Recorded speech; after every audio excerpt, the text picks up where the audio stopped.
اعوذ باللہ من الشیطان الرجیم بسم اللہ الرحمن الرحیم اللہ اکبر لا الہ الا اللہ اکبر وللہ الحمد اللہ اکبر لا الہ الا اللہ اکبر وللہ الحمد اللہ اکبر لا الہ الا اللہ اکبر وللہ الحمد۔ الحمد للہ نحمده ونستعینه ونستغفره ونؤمن به ونتوکل علیہ ونعوذ باللہ من شرور انفسنا ومن سیئات اعمالنا من يهده الله فلا مضل له ومن يضلله فلا هادي له ونشهد ان لا اله الا الله وحده لا شريك له ونشهد ان سيدنا ومولانا محمدا عبده ورسوله قال رسول الله صلى الله عليه وسلم لكل قوم عيد وهذا عيدنا او كما قال رسول الله صلى الله تعالى عليه وسلم وصدق رسوله النبي الكريم الرؤوف الأمين قال الله تعالى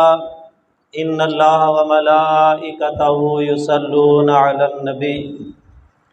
يا أيها الذين آمنوا صلوا عليه وسلموا تسليما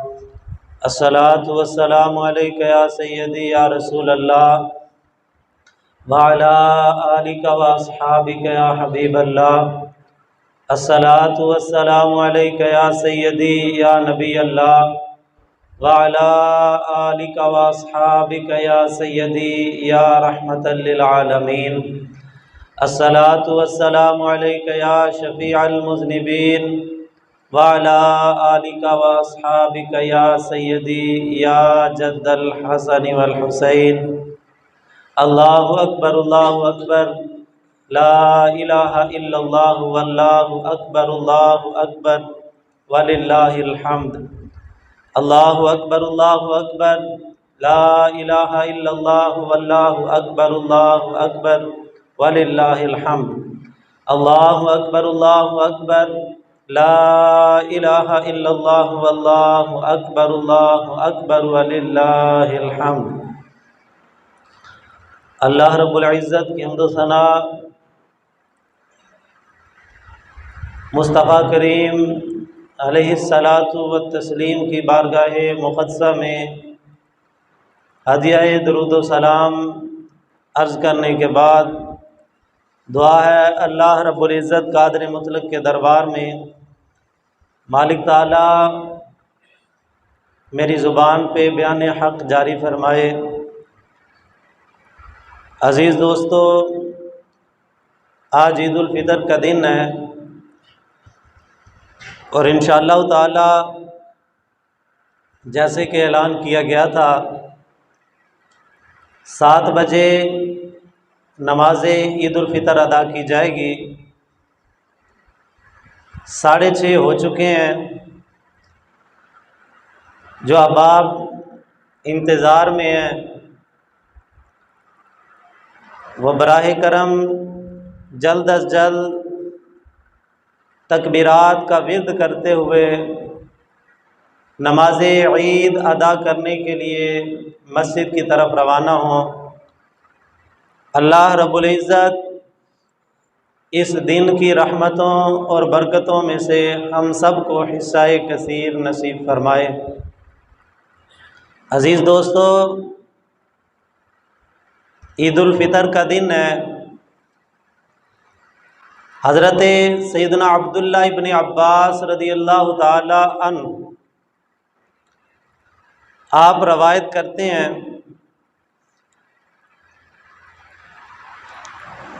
کہ عید الفطر سے پہلے جو رات آتی ہے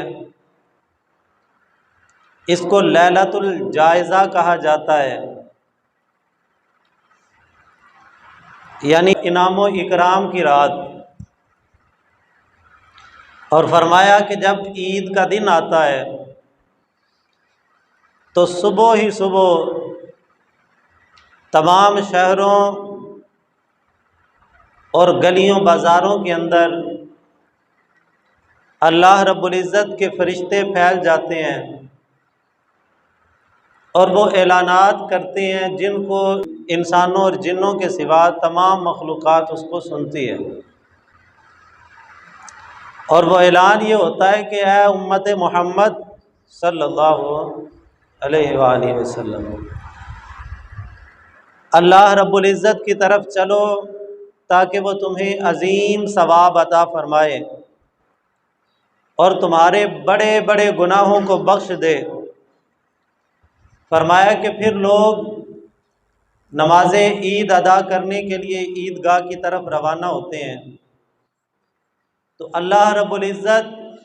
فرشتوں کو ارشاد فرماتا ہے کہ اے میرے فرشتوں، فرشتے عرض کرتے ہیں کہ لبیک اللہم لبیک، اے اللہ ہم حاضر ہیں۔ تو اللہ پاک فرماتا ہے فرشتوں بتاؤ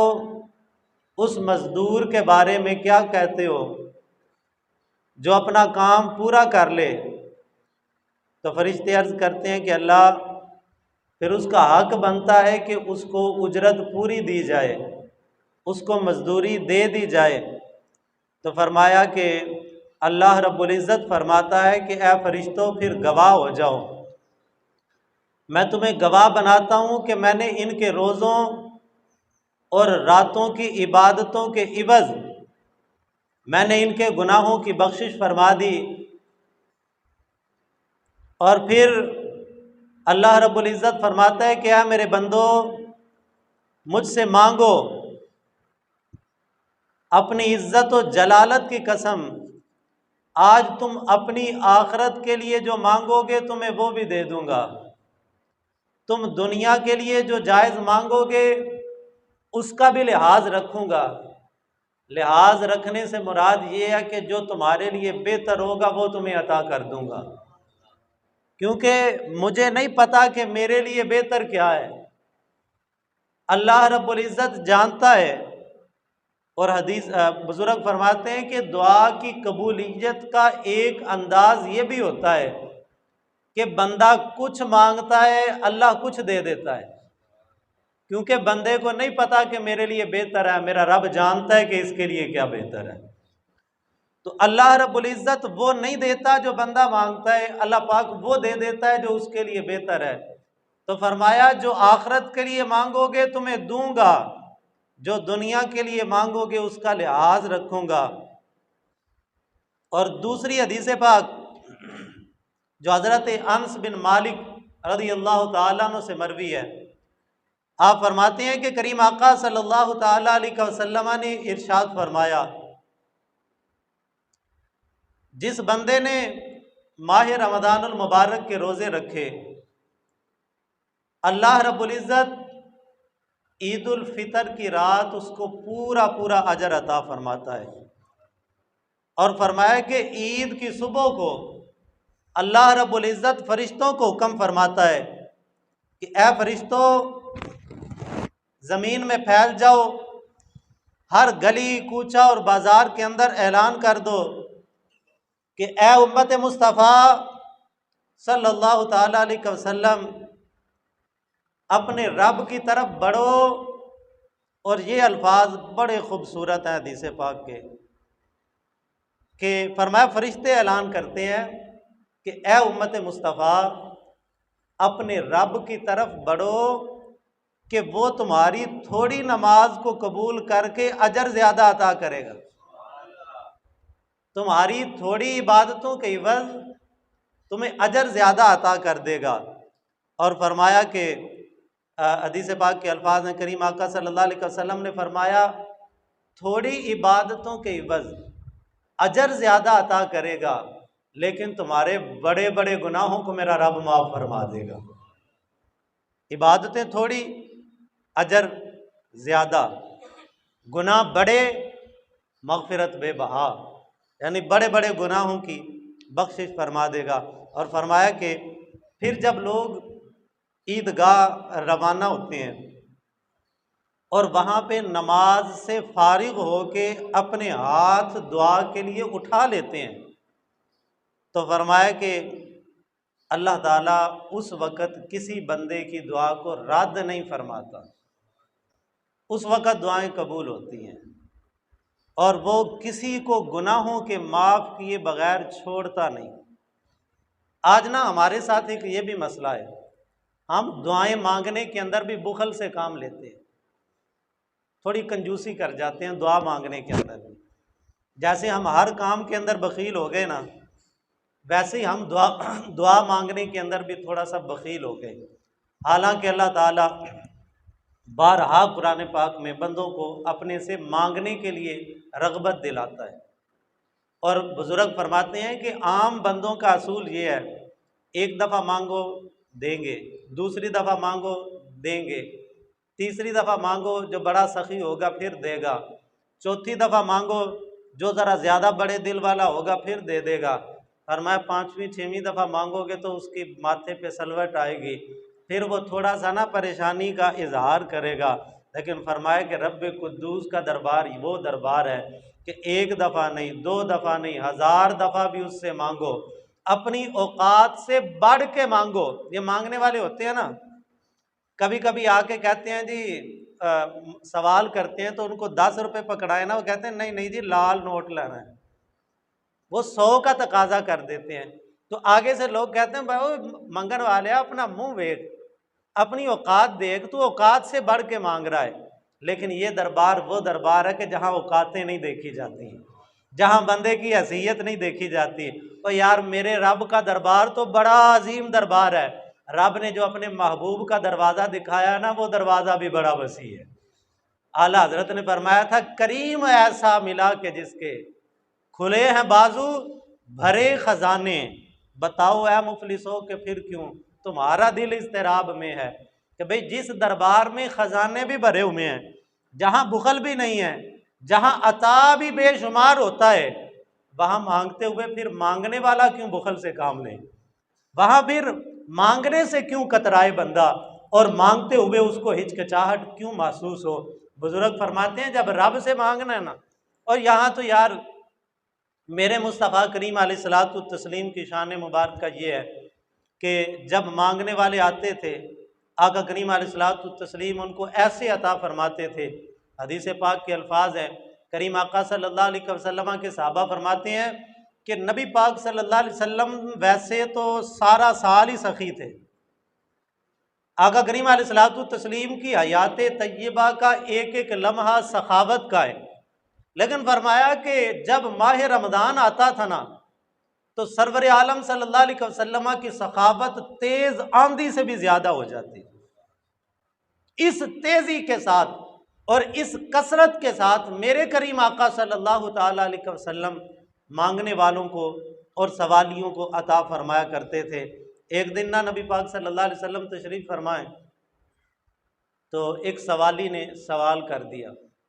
تو نبی پاک صلی اللہ علیہ وسلم کے پاس نا اس وقت کوئی چیز نہیں تھی، فرمایا بلال کچھ ہے؟ عرض کی لجپالا کچھ نہیں ہے۔ فرمایا جاؤ یہ میری زرہ فلاں یہودی کے پاس گروی رکھو، اس سے کچھ لے کے آؤ اور پھر جو ہے نا وہ اس کو دے دو مانگنے والے کو۔ تو حضرت عمر رضی اللہ تعالیٰ عنہ پاس کھڑے ہوئے تھے، عرض کی یا رسول اللہ صلی اللہ علیہ وسلم، اللہ تعالیٰ نے آپ کو کوئی مجبور تو نہیں نہ کیا کہ پاس نہ ہو تو پھر بھی دیں؟ تو نبی پاک صلی اللہ علیہ وسلم کے چہرہ مبارکہ پہ نا کچھ ناگواری کے اثرات آئے، تو پاس کھڑے ہوئے تھے یار رسول، رسول اللہ صلی اللہ علیہ وسلم کے مزاج کو جاننے والے حضرت صدیق اکبر رضی اللہ تعالیٰ عنہ، عرض کی لجپالا آپ دیں، نہ رب کے خزانوں میں کمی ہے نہ اللہ نے آپ کو بخل کیا عطا کیا ہے، آپ بھی سخی ہیں، آپ دیتے جائیں، رب کے خزانوں میں کوئی کمی نہیں ہے، وہ آپ کو عطا کرتا ہی رہے گا۔ تو لہٰذا آپ پریشان نہ ہوں، عمر کی بات کو دل پہ نہ لیں۔ تو فرماتے ہیں کہ جب حضرت صدیق اکبر نے یہ بات کی نا تو حضور کا چہرہ کھل اٹھا، نبی پاک صلی اللہ علیہ وسلم کے چہرہ مبارک پہ خوشی کے اثرات آ گئے۔ اور یہاں یہ بات بھی یاد رہے کہ آقا کریم علیہ الصلوۃ والتسلیم سے لوگ صرف دنیاوی چیزیں نہیں مانگا کرتے تھے، میرے کریم صلی اللہ علیہ وسلم سے لوگ وہ بھی مانگتے تھے جو عالم غیب سے تعلق رکھتا تھا۔ آج کچھ ذہنوں کے اندر یہ بھی شکوک و شبہات ہوتے ہیں، یہ مانگنا چاہیے تو وہ نہیں مانگنا چاہیے، یہ چیزیں طلب کر لینی چاہیے تو وہ طلب نہیں کرنی چاہیے۔ حضرت ربیعہ کا واقعہ مشہور ہے، آپ رسول خدا صلی اللہ علیہ وسلم کو وضو کروا رہے ہیں، آقا کریم علیہ السلام خوش ہوئے، فرمایا سل یا ربیعہ، ربیعہ آج مانگ جو دل کرتا ہے مانگ لے، ہیں آج وہ مائل باتا اور بھی کچھ مانگ،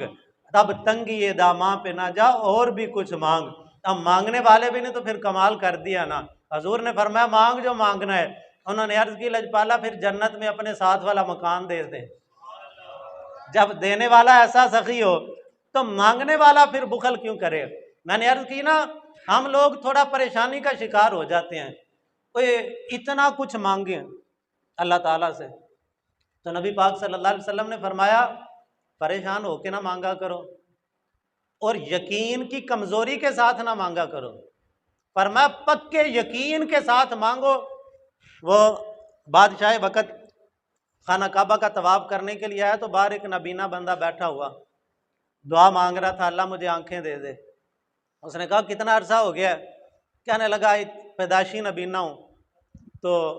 اللہ تعالیٰ کے دربار میں آیا ہوں، کتنے سالوں سے آ کے دعائیں مانگتا ہوں، آنکھیں نہیں ملی۔ تو بادشاہ کہنے لگا اچھا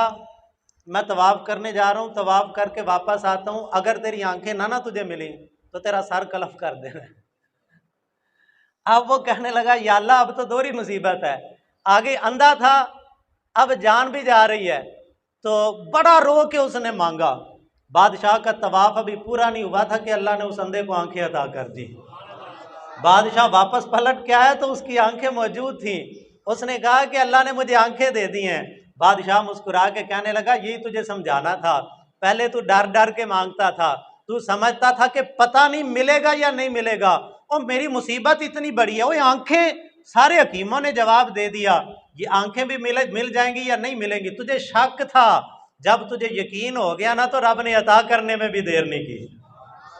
صرف دیر ادھر سے ہوتی ہے، یقین تھوڑا متزلزل ہوتا ہے، جو ہی یقین مضبوط ہوتا ہے اللہ خزانے کھول دیتا ہے۔ حضرت ربیعہ نے عرض کی ان کو یقین تھا نا کہ میرے کریم کے در سے صرف دنیا نہیں ملتی، یہاں سے جنت بھی مل جایا کرتی ہے۔ عرض کی یا رسول اللہ جنت میں آپ کے پڑوس والا مکان چاہیے۔ میرے کریم نے فرمایا پھر سجدوں کی کثرت سے میری مدد کرنا، یعنی کھلی چھٹی نہیں دے دی کہ جنت کی ٹکٹ ہاتھ میں پکڑا دی اور فرمایا اب جو دل کرتا ہے کر، یہ نہیں کیا، فرمایا کہ سجدوں کی کثرت سے میری مدد کرنا۔ اور ایک بڑا مزیدار واقعہ حضرت مولا علی شیر خدا سے مروی ہے، شیر خدا فرماتے ہیں کہ ہم نبی پاک صلی اللہ علیہ وسلم کی بارگاہ مقدسہ میں بیٹھے ہوئے تھے، ایک دیہاتی آ گیا اور آ کے کریمہ آقا صلی اللہ علیہ وسلم کی بارگاہ میں نہ مانگنے لگا، تو آقا کریم علیہ الصلوۃ والتسلیم کچھ دیر کے لیے خاموش ہو گئے۔ اس نے اصرار کیا حتیٰ کہ حضور کا دامن پکڑ لیا اور کہنے لگا حضور مجھے کچھ عطا فرمائیں۔ تو نبی پاک صلی اللہ علیہ وسلم نے نہ مسکرا کے فرمایا اچھا پھر مانگ، کیا مانگنا ہے، کیا چاہیے تجھے؟ تو حضرت شیر خدا فرماتے ہیں کہ ہم نے کہا کہ بھئی ادھر اتنی عطا ہو رہی ہے، بھئی حضور نے کہا ہے جو دل کرتا ہے مانگ لے، اب تو یہ جنت مانگے گا؟ کہتے ہیں لیکن وہ دیہاتی بندہ تھا، سادہ سا بندہ تھا، کچھ بندے سادہ ہی ہوتے ہیں، اس نے مانگا بھی تو کہنے لگا یا رسول اللہ صلی اللہ علیہ وسلم میں نے نا سفر پہ جانا ہے تو میرے پاس سواری نہیں ہے، مجھے اونٹ عطا فرما دیں۔ تو حضرت شیر خدا فرماتے ہیں میں نے کہا جا موقع ضائع کر دیا، اتنا گولڈن چانس تجھے ملا اور تو نے موقع ہی ضائع کر دیا۔ تو کہتے ہیں حضور نے فرمایا جا اونٹ دے دیا، حضرت عثمان غنی یا کسی دوسرے صحابی کو کہا کہ جاؤ اس کو اونٹ دے دو، فرمایا اونٹ مل گیا، اب اور کچھ مانگ لے، ہیں آج وہ مائل باتا اور بھی کچھ مانگ، فرمایا اور کچھ مانگ۔ حضرت شیر خدا فرماتا ہے میں نے کہا لو جی دوسرا چانس مل گیا، اب تو یہ آخرت مانگے گا، لیکن وہ زیادہ ہی سادہ بندہ تھا، وہ کہنے لگا یا رسول اللہ صلی اللہ علیہ وسلم مہربانی فرمائیں کہ اونٹ کے اوپر جو کجاوا رکھا جاتا ہے نا، چلو سفر آسان ہو جائے گا، مجھے وہ کجاوا دے دیں۔ تو نبی پاک صلی اللہ علیہ وسلم نے ایک صحابی کو فرمایا جاؤ اس کی سواری پہ کجاوا بھی باندھ دو، کجاوا بھی مل گیا۔ حضور مسکرا کے فرمانے لگے چل اور کچھ مانگ لے۔ اب بار بار حضور اس کو نا شوق دلا رہے شاید اب کچھ اور مانگے، حضور نے فرمایا چل یار کچھ اور مانگ لے، اونٹ بھی مل گیا، کجاوا بھی مل گیا، لیکن وہ زیادہ ہی سادہ بندہ تھا، اس نے عرض کی یا رسول اللہ صلی اللہ علیہ وسلم سفر پہ جانا ہے، پیسے پاس کوئی نہیں ہے، تو مہربانی کریں کوئی پیسے بھی دے دے، زاد راہ بھی ہو جائے گا۔ تو نبی پاک صلی اللہ علیہ وسلم نے فرمایا کہ جا تجھے زاد راہ بھی دے دیا، زاد راہ بھی دے دیا، اونٹ بھی دیا، کجاوا بھی دیا، زاد راہ بھی دیا، لیکن فرمایا یار تجھے 3 دفعہ موقع دیا ہے، اور تجھ سے تو حضرت موسیٰ کلیم اللہ کے زمانے کی وہ بوڑھی عورت اچھی تھی، تجھ سے تو وہ زیادہ سیانی تھی، اس کو ایک موقع ملا اس نے وہ نہیں ضائع کیا، تجھے 3 موقع ملے تو نے تینوں ہی ضائع کر دیے۔ کہتے ہیں وہ تو لے کے چلا گیا، لیکن حضرت شیر خدا فرماتے ہیں کہ ہم نے عرض کی لجپالا وہ موسیٰ کلیم اللہ کے زمانے کی بوڑھی والا کیا واقعہ ہے، اب وہ بھی بتا دیں کہ وہ کیا ماجرا تھا، اور اس کو جب موقع ملا تھا تو اس نے کیا مانگا تھا۔ تو نبی اکرم شفیع معظم صلی اللہ تعالیٰ علیہ وسلم نے ارشاد فرمایا کہ حضرت یوسف علیہ السلام کے 400 سال بعد حضرت موسیٰ کلیم اللہ آئے، 400 سال کے بعد جب فرعون قابض تھا حضرت موسیٰ کلیم اللہ کے دور کے اندر، وہاں پہ حاکم تھا، حضرت موسیٰ علیہ السلام کو ہجرت کا حکم ہوا۔ اب جب نکلنے لگے نا تو 7 حکم خدا بندی آیا کہ جاتے جاتے حضرت یوسف علیہ السلام کی میت مبارک ایک سنگ مرمر کے تابوت کے اندر بند کر کے دفن کی ہوئی ہے، اس کو ساتھ لے کے جانا ہے۔ تدفین ہو گئی، 400 سال کا عرصہ گزر گیا، اب آپ کی قبر مبارک کا نشان ختم ہو گیا،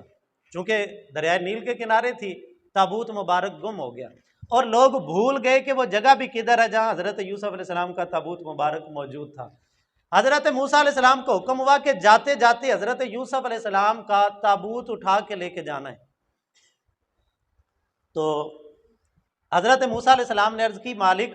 ہمیں تو پتہ نہیں ہے تابوت کدھر ہے، تو یہ بھی بتا دے، اب اگر اللہ تعالیٰ چاہتا تو ایسے ہی بتا دیتا، تو مالک تو بتا دے تابوت کدھر ہے۔ اللہ پاک نے فرمایا یہ نہیں بتانا، تابوت تو نے خود تلاش کرنا ہے۔ اب حضرت موسیٰ علیہ السلام نے تفتیش شروع کی، بھی کوئی بندہ ہے جس کو پتہ ہے حضرت یوسف علیہ السلام کے تابوت کا؟ پتہ کرتے کرتے ایک بوڑھی مائی کا پتہ لگا کہ اس بوڑھی مائی کو پتہ ہے، اس کے علاوہ پوری قوم کے اندر کسی کو نہیں پتا کہ حضرت یوسف علیہ السلام کا تابوت مبارک کہاں ہے۔ تو مائی کے پاس گئے، کہنے لگے کہ اماں وہ بتا وہ تابوت کدھر ہے، تو مائی کہنے لگی مفت میں بتا دو، اللہ کے نبی کے مزار کا ایڈریس بتانا ہے، مفت میں بتا دوں؟ ایسے تو نہیں بتاؤں گی، مجھے کچھ چاہیے۔ تو حضرت موسیٰ علیہ السلام نے فرمایا اچھا مانگ اماں مانگ۔ اب یہ دیکھیں نا، میں نے عرض کی اگر اللہ تعالیٰ چاہتا تو خود بتا دیتا، لیکن یہ انداز دیکھیں اس مائی کو کیسے نوازا جا رہا ہے۔ تو حضرت موسیٰ علیہ السلام نے فرمایا کہ اماں چل مانگ، کیا مانگتی ہے؟ اماں کہنے لگی کہ جنت میں مجھے وہ مکان چاہیے جو موسیٰ تیرے مکان کے ساتھ والا ہو۔ تو حضرت موسیٰ علیہ السلام کہنے لگے اماں تو نے تو بڑی ہائی سوسائٹی میں پلاٹ مانگ لیا ہے، اور کوئی چھوٹا موٹا پلاٹ مانگ، اور چلو جنت میں جگہ مانگ لے، تو نے تو جنت میں میرے ساتھ والی جگہ، نبیوں کی سوسائٹی والا مکان تو نے مانگ لیا جہاں اللہ کے نبی ہوں گے۔ تو وہ کہنے لگی کہ بس ٹھیک ہے، قبر کا مجھے ہی پتہ نہیں تو ڈھونڈو، جا کے خود تلاش کر لو، نہیں تو مجھے تو یہی چاہیے، اس کی اجرت مجھے یہی چاہیے۔ اللہ تعالیٰ کی بارگاہ میں عرض کیا مالک وہ مائی تو اڑ گئی ہے، وہ کہتی ہے جنت میں موسیٰ کلیم کے ساتھ والا مکان چاہیے۔ اللہ پاک نے فرمایا میرے نبی وعدہ تو کر لے، عطا میں کر دوں گا۔ تو حضور نے نا مسکرا کے فرمایا وہ اس دیہاتی سے تو اس مائی کو ایک موقع ملا، اس نے وہ نہیں ضائع کیا، اس کو 3 موقع ملے، اس نے تینوں ہی ضائع کر دیے۔ ایک دفعہ اونٹ مانگ لیا، دوسری دفعہ کجاوا مانگ لیا، تیسری دفعہ زاد راہ مانگ لیا۔ تو عرض میں یہ کر رہا تھا کہ یہ وہ دربار ہے، بھئی میرے کریم کا دربار ایسا سخی ہے جہاں سے دنیا کے خزانے مانگو تب ملتے ہیں، آخرت کے خزانے مانگو تب ملتے ہیں، وہاں پہ کمی کسی چیز کی نہیں ہے۔ تو میرے اللہ تعالیٰ نے اپنے محبوب کو ایسا سخی بنایا ہے، تو میرے رب کے دربار کے خزانے۔ حدیث قدسی ہے، نبی اکرم شفیع معظم صلی اللہ تعالیٰ علیہ وسلم نے ارشاد فرمایا، سرور عالم صلی اللہ علیہ وسلم فرماتے ہیں کہ اللہ رب العزت ارشاد فرماتا ہے کہ ساری مخلوق ایک میدان کے اندر اکٹھی ہو جائے اور مجھ سے مانگے، اور فرمایا کہ اپنی اپنی حیثیت سے زیادہ مانگے۔ بھئی ہر بندے کی اپنی اپنی سوچ ہوتی ہے نا، اپنا اپنا معیار ہوتا ہے، کہ کوئی مانگنے پہ آئے تو کہتا ہے اللہ میں سونی بڈھی دے، کوئی مانگنے پہ آئے کہتا ہے اللہ مینوں سونی جی گڈی دے، کسی کے پاس گاڑی ہو تو وہ کہتا ہے مالک سونیا پراڈو دے، کوئی مانگنے پہ آئے تو چھوٹا مکان ہو تو کہتا ہے یار اب سونیا کتے بڑی جی کوٹھی دے۔ یعنی ہمارے معیار ہیں، کوئی کچھ مانگتا ہے، کوئی کچھ مانگتا ہے۔ حدیث قدسی کے الفاظ ہیں، نبی پاک صلی اللہ علیہ وسلم نے فرمایا، اللہ پاک فرماتا ہے ہر بندہ اپنی حیثیت سے زیادہ مجھ سے مانگے، اور فرمایا کہ میں ان کے مانگنے سے بھی زیادہ ان کو عطا کروں۔ حضرت آدم علیہ السلام سے لے کے قیامت تک جتنی مخلوق ہے، ہر کوئی مجھ سے مانگے، اپنی حیثیت سے زیادہ مانگے، پھر ان کے مانگنے سے زیادہ میں ان کو عطا کر دوں، تو اللہ پاک فرماتا ہے میرے خزانوں میں اتنی بھی کمی نہیں آئے گی جتنی سوئی کے نکے کی ہوتی ہے۔ تو مانگو ہاں، اذا سألک عبادی عنی فإنی قریب۔ اللہ پاک فرماتا ہے تم کیوں نہیں مانگتے مجھ سے، تم کیوں نہیں میرے دربار۔ حضرت عبداللہ ابن عمر رضی اللہ تعالیٰ عنہ سے پوچھا گیا حضرت کیا مانگیں اللہ تعالیٰ سے، کیا مانگنا چاہیے؟ فرمایا کہ مجھے تو سواری کی ضرورت ہو تو میں وہ بھی اللہ سے مانگتا ہوں، مجھے تو سواری کی چابک کی ضرورت ہو تو میں وہ بھی اللہ تعالیٰ سے سوال کرتا ہوں۔ یعنی چھوٹی چیز مانگتے ہوئے بھی شرم نہ کرو، بڑی چیز کی ضرورت ہو، گھڑی لینڈ کروزر کی ضرورت ہو تو تب بھی مانگتے ہوئے اللہ تعالیٰ سے شرم محسوس نہ کرو، اس کے خزانے بڑے وسیع ہیں، بڑے وسیع ہیں۔ میں نے ابتدا میں جو بات عرض کی تھی کہ کمی ہماری طرف سے ہوتی ہے، یقین تھوڑے ہمارے متزلزل ہوتے ہیں۔ نبی اکرم شفیع معظم صلی اللہ تعالیٰ علیہ وسلم نے ارشاد فرمایا، جب عید الفطر کے دن لوگ نماز عید ادا کرنے کے لیے اکٹھے ہوتے ہیں، اللہ رب العزت کا وعدہ ہے کہ آخرت مانگو گے آخرت دوں گا، دنیا مانگو گے دنیا کا بھی لحاظ رکھوں گا۔ اور لحاظ رکھنے سے مراد میں نے عرض کی تھی کہ جو تم مانگتے ہو نا ممکن ہے وہ تمہارے لیے بہتر نہ ہو۔ اور دعا کی قبولیت کا انداز یہ ہے کہ کبھی اللہ پاک بندے کو وہ دیتا ہے، وہ نہیں دیتا جو وہ مانگتا ہے، اس سے بہتر دے دیتا ہے جو وہ مانگتا ہے۔ وہ حضرت خضر اور موسیٰ کلیم کا واقعہ مشہور ہے نا، ہم نے سنا ہوا ہے کہ حضرت خضر علیہ السلام نے ایک بچے کو قتل کر دیا، تو حضرت موسیٰ کلیم نے اعتراض کیا کہ اس کو کیوں قتل کیا؟ فرمایا یہ بچہ والدین کے لیے فتنے کا سبب تھا۔ لڑکے محبوب ہوتے ہیں نا، لڑکوں سے محبت لڑکیوں کی بنسبت زیادہ ہوتی ہے، تو کہا یہ لڑکا اگر بالغ ہوتا نا تو اپنے والدین کو کفر کی طرف مائل کرتا۔ اللہ تعالیٰ کا ارادہ یہ ہوا کہ اس کے والدین کو کفر کی طرف مائل نہ کیا جائے، یہ بچہ بچپن میں ہی چلا جائے، اور اس کے بعد اللہ تعالیٰ نے ان کو ایک بیٹی عطا کی جس کی نسل سے اللہ نے 70 نبی پیدا کی۔ یعنی ہم نے سمجھا کہ لڑکا بہتر ہے، لیکن اللہ تعالیٰ کی تقدیر جانتی تھی کہ اس کے بعد جو لڑکی آئے گی اس کی نسل سے اللہ کے 70 نبی پیدا ہوں گے۔ تو اللہ رب العزت جو جانتا ہے وہ ہم نہیں جانتے، لہٰذا عید الفطر کا دن ہے، اللہ رب العزت سے مانگنے کا دن ہے، یہ مزدوری کے حصول کا دن ہے، اللہ رب العزت کی بارگاہ کے اندر دستے سوال دراز کرنے کا دن ہے۔ کمی ہماری طرف سے ہو سکتی ہے، رب قدوس کے خزانوں کے اندر بھی کوئی کمی نہیں، اس کی عطا کے اندر بھی کوئی کمی نہیں۔ وہ ایک مانگنے والا گیا نا کسی دروازے پہ، بڑا اونچا دروازہ، اس نے جا کے سوال کیا اور سخی کچھ دے، تو اس نے آج کے حساب سے کوئی 5 روپے یا 10 روپے پکڑا دی، اس کو ضرورت زیادہ کی تھی، تو وہ گھر گیا، گھر سے نا کدال لے کے آیا، کدال لا کے نا اس کے دروازے کو اکھاڑنے لگا، وہاں سے زمین کھودنے لگا۔ وہ باہر آیا، وہ کیا کر رہا ہے؟ زمین کھود، میرا دروازہ خراب کر رہا ہے۔ اس نے کہا یا تو عطا دروازے جتنی کر تو یا اپنا دروازہ چھوٹا کر،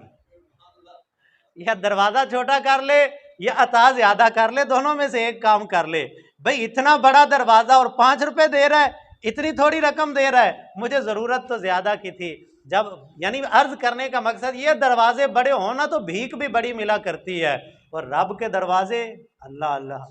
اور وہاں پہ مانگنے والے بھی اتنے ہوں، اور وہ خود کہتا ہے جتنا بھی مانگو گے میں عطا کرنے میں نہ دیر کروں گا نہ کمی کروں گا۔ اللہ رب العزت مصطفیٰ کریم علیہ الصلاۃ والتسلیم کے صدقے آج کے دن کو پوری امت مسلمہ کے لیے سعادتوں، رحمتوں اور برکتوں کا ذریعہ و سبب بنائے۔ نماز عید کا وقت ہوا چاہتا ہے،